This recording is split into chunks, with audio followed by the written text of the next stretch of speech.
Hello, I'm David Yetman. I am one of the co-hosts presenting a series of lectures here in the Sonoran Desert. This lecture series is sponsored by the Southwest Center of the University of Arizona and the Learning Curve.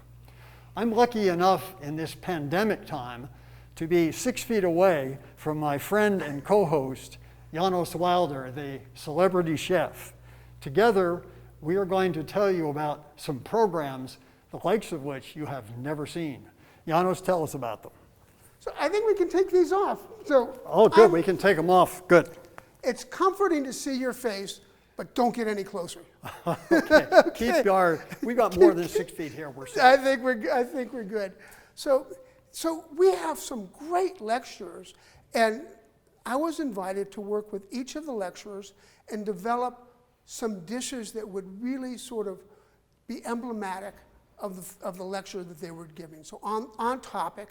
And so it's been tremendous working with them and determining what were the food themes that would go along with the themes of the lectures they were giving. So each week you'll get to see different dishes, which will lead you right into the really, really absorbing and fascinating lectures you're going to hear. Nowhere else will you be able to find cuisine expertise, as my friend Janos can do, with an expertise in border issues and Southwest issues like we present in this lecture series.